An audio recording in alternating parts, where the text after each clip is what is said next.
Good afternoon, my name is Jimena Ruiz Salcido, and today we will see reflection number 12 on the topic The Invisible Wing of Migration Analysis of a Cultural Social Defense and Generation Conflict for the subject of migration and health. What are the main points of the reading documentary? Focus on concepts, ideas, and themes, not on individual facts. The central theme running through both reading is the multidimensional and complex impact of migration on the individual's mental health, highlighting that this process is not a single event but a continuous and heterogeneous experience. The three key concepts that seem fundamental to me and on which I will develop my exposition are the migration process in three critical stages.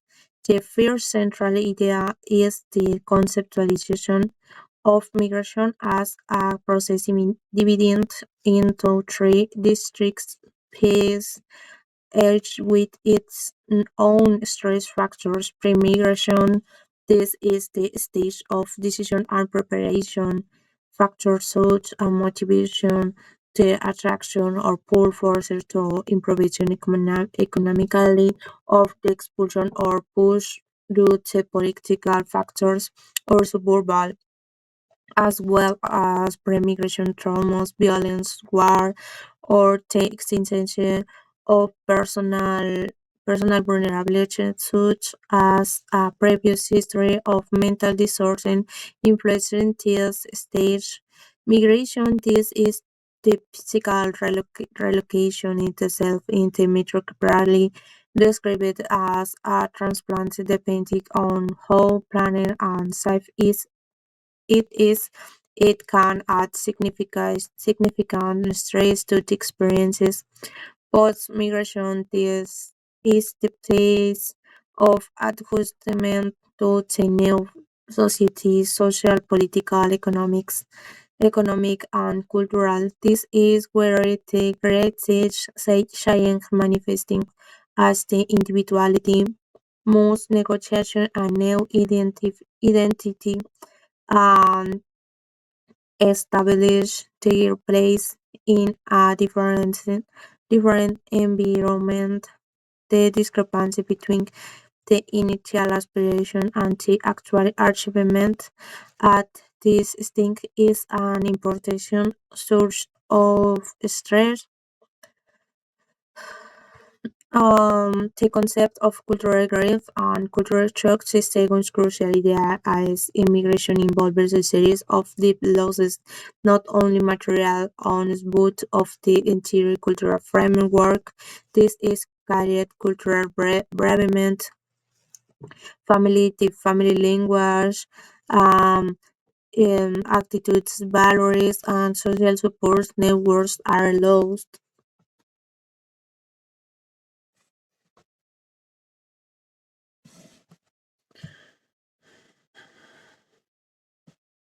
2. Was anything unclear or confusion to you? Why?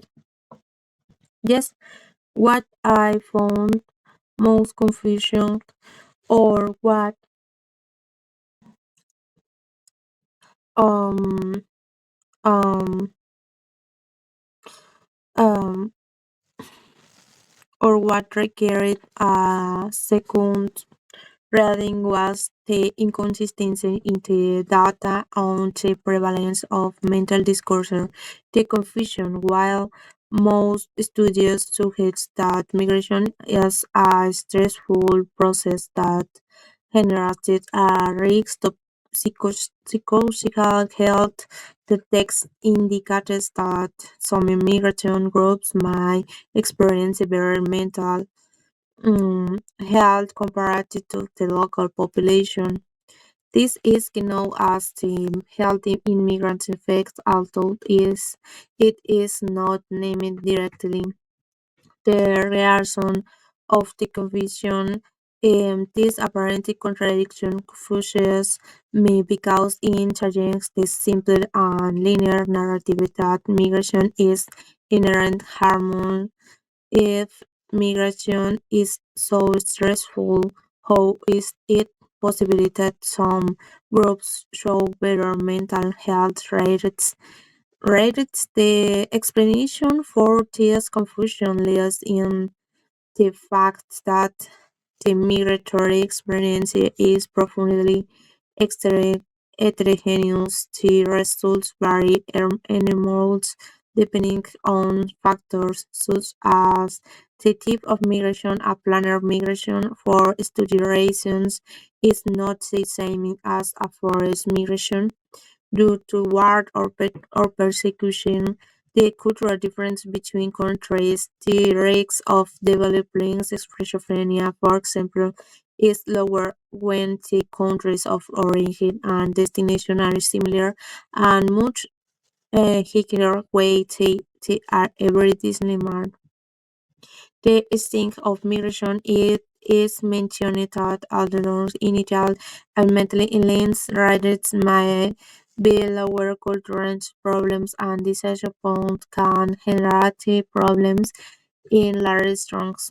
In the fact, I foreign other hand finds that the peak of mental illness occurred between the 12 years after migration to be string. 3. What was new to you and did it change how you think about or perceive things? For me, the most relevant is and what definitely changed my perception was the specific when giving to racial discrimination and social inequalities in the etiology and psychology disorders. What was new I already had a notion that migratory stress could be cause common mental disorders such as anxiety or depression. However, it seemingly completely new to me to see the strong connection between institutional regimes, repeated harassment, the feeling of social defeat, and the indiscrimination instead of persecution in certain minority groups. The fact that racism and social division are opposed as a fundamental factors for mental health to the point of influencing a biological and psychological disorders as serious as schizophrenia. Thrones of the aforementioned social difference hypothesis is a perspective that I had never seriously considered. The changed my way of perceiving state problem in several ways, partially the biologization it forced me to shift the focus from a simple individuality logical participation toward a sociogenic or socially generalized context.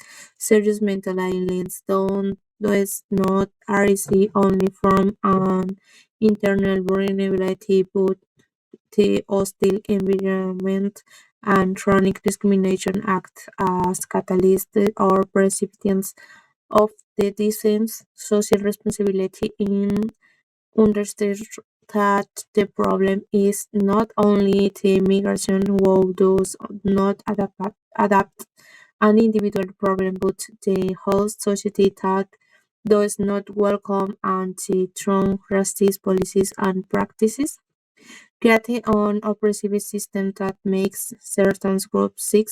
My perception changed from one of peace to one of awareness upon social justice in the field of health. 4. Was there anything you would like to explore further or learn more about why? I would like to explore the topic of protective factors and cultural competency in the provision of mental health service much further. What I would explore. The text mentions that most migration whose well and develop binational or bicultural identities and type protective factors such as social support, coping skill, and health self-esteem act as buffet against the development of physical disorder. However, I am left with the question of how this is forced in practice. What are the specific programs or strategies that have proven most effective in achieving what healthy adaptation? I would like to research effective social support models, explore case study when ethnicity um, has acted as a true productive factor for social support instead of being a risk factor that insulation the group from the host society cultural competency training. Depending my understanding of what it's meant to have the ability to perform and obtain positive clinical results in across cultural encounters. I am interested in what specific protocols Portugal and to speak follow to truly sensitivity to migrants and exploratory models in lanes. The main resource is that is migration as an university reality. Mental health care must also be universal, but it must be culturally contextualized to be effective. 5. Here are last one specific example of an aspect or experience in your personal professional life related to the main topics shown in this documentary. I am going to use an example from my personal life aside of the concept of international tension and dysfunctional acculturation. I have witnessed the migration experience of my family, especially in the second generation. My cousin were born in the host country. There are later aspect, cultural ambiguity, and international conflict. My aunt and uncle, the first generation of migration, maintain very strict cultural values from their country of origin. They valued, for example, the under-question authority of elders and rigid defined gender roles specific for your woman. Their ultimate aspiration for their children was academic and economic success. My cousin, on the other hand, grew up immersed in the host culture which promotes individuality, autonomy, fractures or partner, and critiques of authority. The conflict arose in the post-migration family stakes may cousin feel a depth ambivalency and pressure Pressure from home, my aunt and uncle expect communication, obedience, and adherence to tradition that felt foreign to my cousin. There was great pressure on her not to feel the stigmatization of falsehood. Identity confusion she felt that she did not fully fit in her home where she was too modern nor in the host society where she was seen as too traditional by her peers. This is clear example for the sociocultural problem surrounding identity mentioned in the text. This situation generates a high degree of stress and physical distress in my cousin, which manifested as anxiety and a drop in her academic performance. The example perfectly illustrates how the adjustment process and the divisionality of acculturation can create a cultural divorce between the first and second generation becomes a significant physical risk factor within the migration family nucleus. I am finished. My name is Jimena Ruiz Salcido. Thank you for watching.